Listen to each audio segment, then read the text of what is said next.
What's up, and welcome to the Uncle Cyborg Show, where we talk about our favorite things and the biggest news in video games while keeping it rated E for everyone. I'm your host, Super Nolan Man, and joining me today is Dat Boy Few, Matthew Daniels. And you know him, you love him. He is the only person who can stand up to me when it comes to drafting video games. It's the Hyrule King himself, Bo Mitchell. I'll take him down, guys. Hello. He's gonna dox everyone in the chat. That's how you get everybody to stop comment on the videos. Little bumper stickers. Matthew next week. anyways, but if you're joining us, we are recording this very late, so if this ends up being kind of a gas leak episode, I apologize in advance, but you never know Makes it what more can fun. happen here. But enough about that, because today we are talking about the top 10 licensed video games of all time. If you've ever seen one of our top 10 lists before, you know how this goes. We actually give our top three each. So we have kind of like tiers 9 through 7, 6 through 4, 3 through 1. And then you, the audience, will fill in that highly coveted number 10 spot with the general pick, whatever just receives the most likes. Of course, this is completely objective. This is the definitive list. So when you're done with this video, I need you to go to every other top 10 licensed games list and downvote that video and send everybody here for the real list. Now, when we talk about licensed games, that is very broad because if we want to get super granular, even things like Pokemon are licensed games. Tony Hawk are licensed Tony games. Hawk. And Tuna Hook. So when we say licensed games, we've got a pretty broad idea of how that works. But if it's based on a license, it's eligible. Doesn't necessarily mean that we'll think to pick it, because again, that licensing is a very broad topic. It's like I know that like Tony Hawk's Pro Skater 3 is probably better than a lot of the games on my list, but I didn't view it as a licensed game, even though it's technically based on the license of a person, Tony Hawk. But enough about that. Let's go ahead and jump right into it. We're going to start things off with the Hyrule King this time. Bo, what do you got to start us off? Oh boy, I kind of went back and forth between my number 3 and my number 2. But I think that this one deserves to be here, and that is Star Wars Knights of the Old Republic 1. All right. Oh man. What an excellent game. Like, just absolutely set the bar when it came out of like this is a Western RPG. Like people compared stuff to this for ages and ages. I will admit it's a little bit rough going back. I still like it a lot. But it's, it's an old game, like Xbox original. But there's a ton of great writing here. The story is really interesting. The combat definitely feels a little bit dated, but this is like one of the definitive Star Wars experiences. And there's a reason they made a whole TV show in this time period, and it's because of this game. And yeah, eventually they'll remake it, hopefully. Yeah, it's an excellent game. The remake is not officially canceled, but it's also not looking good. Yeah, we'll see. Here's hoping. Here's hoping. All right, Dat Boy, what do you got for us? All right, my audio was not recording that whole time, so we went ahead and re-recorded my number 3. My number 3, you know what, you love it. When I saw licensed games, I made open season joke. We all laughed about it. You guys didn't see that. You guys don't care. But Cars, the video game, what's there to say? Great open world. It feels like you're in the Cars movie, but it feels like you're in the world. It's got a great selection of mini games and races, great cast of characters, lots of unlockable skins and whatnot, or paint jobs, I guess technically. You haven't played it, go play it. If Mario Kart World had just straight up copied Cars open world, it would have been a 10 out of 10, is what some people say. That's me. I'm some people. I'm going to come in with the one that I'm sure everybody is expecting to see on the video on this list, and some people will groan, but it has to be on here. It's GoldenEye 007 for the N64. Yep. I mean, GoldenEye was a cultural. No, it's not. This is an absolutely cold take. this People is love this this is game. ice cold. Nope, everybody expects this on here. Yeah. On the surface, yeah, it's a tie-in to a Bond movie that most people thought was just good enough, but the game itself Right. goes way beyond the movie. I mean, realistically, it's not a stretch to say it redefined what a console FPS could be. I mean, it had its Yeah. tight controls, but it actually had some pretty clever AI. But they have the mission objectives that are encouraging stealth just as much as action, but that split screen multiplayer. That multiplayer is hilarious. Love it. It's so good. That was the. I don't know. I couldn't tell you if it was that or Halo 2 was my first FPS experience because I did come into the game late on GoldenEye, Yeah. but I mean that was the game for most people, and it still is for a lot of folks. But it surpassed what you expect out of a licensed game and became the benchmark for console shooters to Yeah. come until, yeah, I mean, realistically, until Halo comes in and redefines things. Yeah. I have so many memories of just Hades only. Like, oh man. Or like the throw the time bombs and just having a mess. Oh man. Oh, So many good so times. good. All right, Matthew, bring us in for the next round of our top 10 list. This is where it kind of got a little difficult for me, but I feel like again, this was kind of a no-brainer for me. It was on an earlier video we'd done where we were talking about, I think it was maybe the most underrated games or something like that. It's Scooby-Doo Night of 100 Oh. Frights.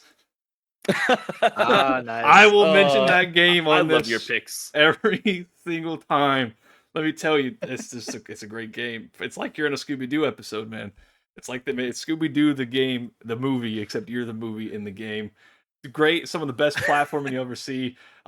Lots of fun power-ups. It's a Metroidvania. You got to get the thing to go to the thing, and they don't exactly tell you what, the order of things, but they just tell you that you have it, and you got to figure out where to go. The laugh tracks, the characters, lots of funny moments. Actually, it's pretty difficult as well.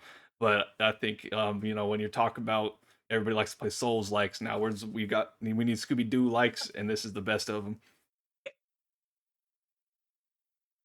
Now, Matthew, my big question about this game is: does it make you feel like you're playing, like you're Scooby-Doo? Does it make you Does feel it make like you Scooby-Doo? feel like you're Scooby? Yeah, it makes me feel like I'm watching an episode of Scooby-Doo. That's what it feels Would like. you describe this game as charming, a charming adventure? I guess, I don't know. Shaggy's coming in on the lawnmower, and then you got to jump on top of him to go right around the thorns. Oh, Finn, that game is such a blast. I have so It's many very fond hard memories towards the of end. it. There's like one level. And I'm glad, Matthew, that we have you on these lists. The fans aren't, man. It's a They real don't want to great vote for me. They hate me. Yeah. Oh man, if they It's hate you fun, now, man. wait I until like the it. next round. Wow. But we'll hold off on that. Bo, go ahead and hit us with your 4 through 6 pick. Yeah. So this might be a little bit of a stretch, but I think people will give me some credit on this one. I think it Do it. counts technically. Of course, it I have to counts. throw this on here. Whatever it is. Yeah, Kingdom Hearts 1. That That's- game I- stinks. I like where you're There- going with it's- this. it's Yes, so you have the Disney bizarro. license. Yeah. I mean, it's basically It's one Disney big meets ad. Final Fantasy. Like Mhm. Watch all the movies. the classic license. Like basically everybody I know picked this up at some point and played it. If you were a Disney kid, you picked this up. So bizarro. Like going back to it because the story is out there. But I've always had a blast with this game. The combat is super fun. You can just go ham on the spells, go like all melee. And yeah, lots of fun cameos with Disney and Final Fantasy. All right. And the voice acting, 10 out of 10. I love to laugh at Kingdom Hearts. I'm not the typical Yeah. Kingdom Hearts kind of fan. I'm the kind of guy who's like, that is the funniest crap I've ever seen. The only thing I've seen of Kingdom Hearts is like it's like some video titled like "Why I Won't Show my friends Kingdom Hearts," and it's just like kind of all the cringy kind of moments. Did someone say the Yeah. Lord of Darkness? Stuff like that. Yeah, that's my thoughts on that series exactly. All right. Well, to round out the second round for us, I'm coming in with Telltale's The Walking Dead. When this game came Yeah, out, I thought about this. licensed games weren't exactly known for their narrative depth. Now, you could get really granular, really into the weeds on some of this, but here's the thing: Telltale flipped the script from what was generally accepted about licensed game. The Walking Dead wasn't about flashy combat or a sprawling open world. Instead, it's about its characters, their relationships, and the gut-wrenching choices that you have to make. Whether or not you are actually free to make the kind of choices that you're expecting, a different conversation altogether. But Lee and Clementine aren't from the TV show, but they quickly became the faces of The Walking Dead for a lot of players. The game forced you to make what felt like impossible decisions under pressure: who lives, who dies, who you trust. I mean, it's perfectly capturing the bleak human drama of the franchise that really, defines The Walking Dead for so many people. And the episodic format, It works really well. yeah, it it really keeps fits you the feel hooked. of the show. Yeah, I mean, because then in between, I mean, you could be talking to people about the choices you made, debating what is the right call, waiting out for that next chapter. I mean, it proved that licensed game really could deliver on emotional storytelling on par with its television counterpart, Yeah. in my opinion. I feel like if you the very first time you play this, if you know absolutely nothing, it's probably one of the best things you'll ever play. But as you know, once you try to start going into it more, the magic's kind of they show you how the trick's done, and it kind of loses some of that. But I remember my initial I was hooked. I was just like almost going through the whole thing in one sitting. It was Yeah. I just I had to see what's going to happen next. I feel you exactly. Quick game, but good game. Yeah, I mean, and it was a totally reasonable amount of time. I think that game. I think I played it in like 5 or 6 hours. Yeah. And that was totally Each episode was like for what I wanted. like an hour and a half to 2 hours, depending on how quick you went through it. How many episodes was it? 5 That or sounds right, 6? 6 maybe. I can't remember. Yeah, so it may be. I remember the ending going a little bit longer than I thought it was going to, but I mean, worth it to see. Uh, to see Lee and his final. Yeah. The I really like you him. know what I mean. He's a good character. Yep. Well, before we get into the final round, let's do some honorable mentions. Yeah. But let's start with your honorable mention or honorable mentions. Oh man. So I debated about putting Star Wars Fallen Order on there instead of Jedi Nightfall, Knights of the Old Republic. I considered it for mine as well. I just couldn't justify it. I love the game when it's working correctly, but it's just too glitchy, man. Like I couldn't do it. Yeah, I thought about DuckTales as well, but I recently talked about it on doing the year rankings for like 85 to 89. So I didn't want to talk about it again. Great game. Yeah. And then you'll know my other honorable mention when I say my next mention. Okay. And Matthew, any honorable mentions from you? Yeah, I real quick shout out. It's probably one of the best VR games I ever played. I still need to get more into it, but the VR Walking Dead is I've heard that's really good. yeah, it's pretty it's one of the first VR games that actually feels like an actual game and not just like a gimmick. or at least that I've played. There's two. I'm actually going to cut it down because they're kind of similar. So the Friday the 13th video game, when that first came out, it was such a blast to play. It's such a great licensed game that they lost the licensing and they had to stop supporting it, and then they eventually like had to take it down because of some like court issue. So the game, you can't play the game no more, I don't think. But shout out to that game because it was the time that it was like first out, it was incredibly fun. All right. And then for my honorable mentions, I'm going to jump through these as quick as I can. First of all, have to shout out Madden NFL 2005. Yes, a lot of sports games are great license games. They just happen to be churned out every year that everybody kind of forgets about it. But Madden 05 stands apart. I mean, first of all, peak of innovation in the franchise between the hit stick that played the way that it changed the way that defense was played forever, and of course a ridiculously deep franchise mode on top of that. The presentation was top notch, a fantastic music, soundtrack as well. I still remember as the best Madden ever made. I understand people say 2004, and I think that is perfectly reasonable as well. Also going to toss in here the Legacy of Goku 2.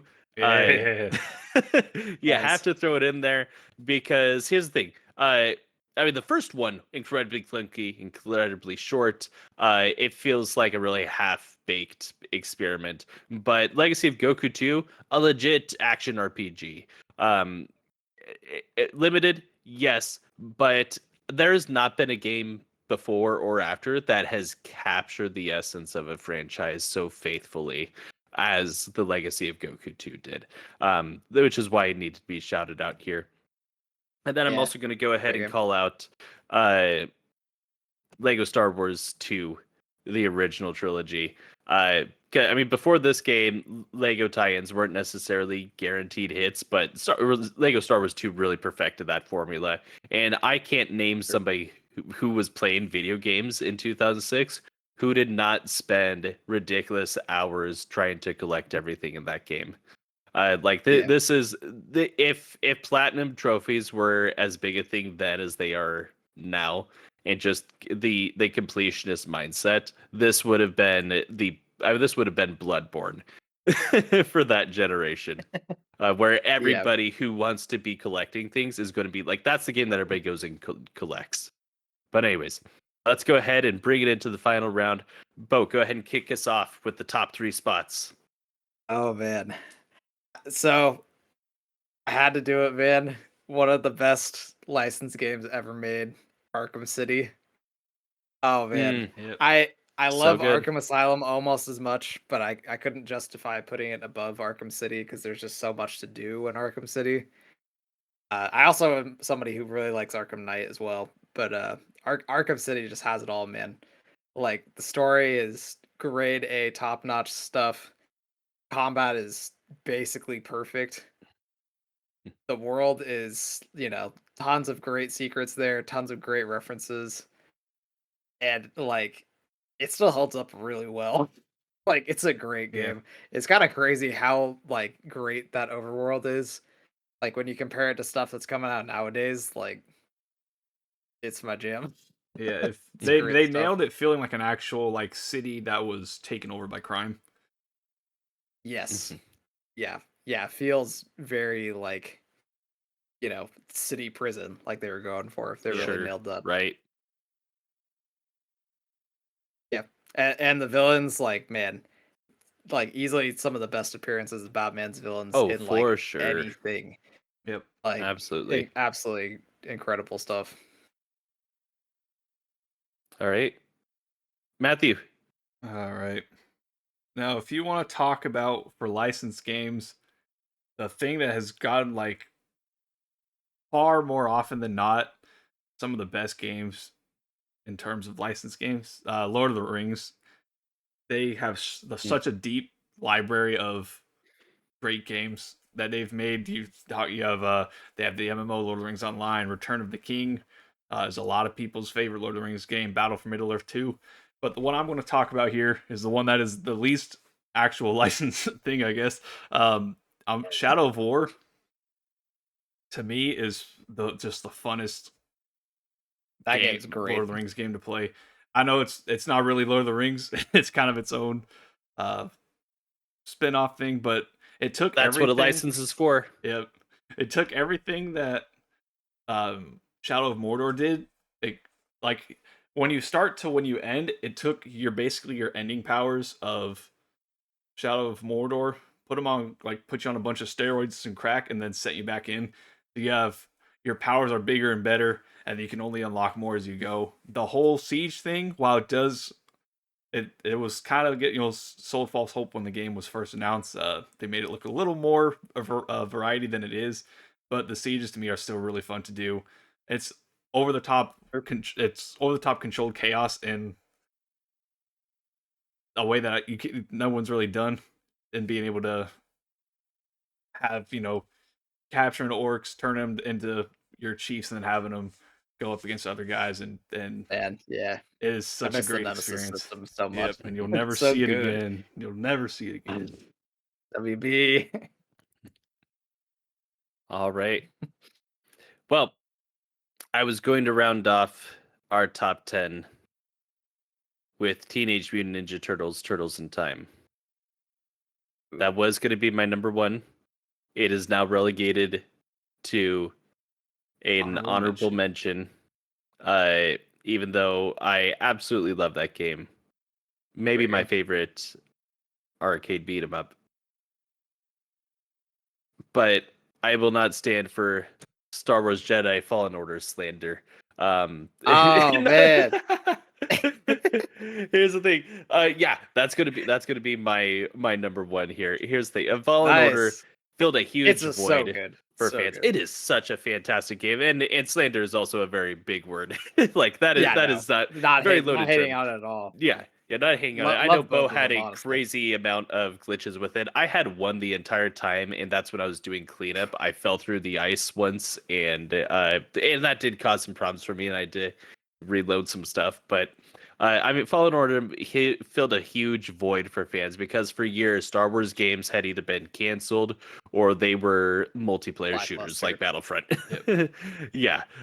So Fallen Order basically said, "Hey, let's give you that single player story. Let's do it without the microtransaction, and let's actually bring lightsaber combat back, but make it feel weighty." It borrowed the best element from Souls-like precision combat. It brought in Metroidvania exploration in a way that I hadn't really felt since Prime in a 3D space. And of course, cinematic storytelling. I still remember some of those final moments, especially as you have those very late game encounters. But I love Greasy so much. Every time he pops up on screen, I'm in the back. Greasy money, baby. I love this cast of characters. I still need to play the sequel, but it didn't just stitch genres together. It wove them into something that still felt authentically Star Wars. Cal's journey is both personal but epic, and it ties into the broader lore of it without feeling like it's completely reliant on everything else. And there's the general complaints about it. It's, oh, look, another Jedi that survived the slaughter of all the Jedis. How many are we up to now? Yeah. But it made the plan it's worth exploring again and gave players the closest thing to being a Jedi since the Jedi Knight and KOTOR era. Yeah, I got a confession to make. The ginger character looks just like that actor with this guy. Oh, Will Porter. So I never played it. I was like, I hate this guy. That's funny. Well, I can never remember the actor's name from Gotham, but he's in Gotham. Oh, he did fantastic in Gotham, and he also is one of the he's also one of the kids in Shameless. Yes, he is. But he does this a lot too. Well, kind of. Yes and no. Well, a Joker. Yeah. But anyways, we could spoil that show another time. For now, what do Yeah. you guys think of this list? Tear us apart in the comment section if you hated this. You send it to all your friends. Say, hey, this video absolutely sucks. Watch from beginning to end. Don't Yeah. skip the ads. And also share it to 10 people or Yaga find Baba Will edition. Porter Will Porter will be in the corner of your bedroom when you Yep. wake up in the morning. Well, and of course, don't forget to comment with your vote for that top 10 spot to finish off our list. But that's going to do it for us today. I've been Super Nolan Man with that boy Few and the Hyrule King, Bo Mitchell, and you all have a fantastic week.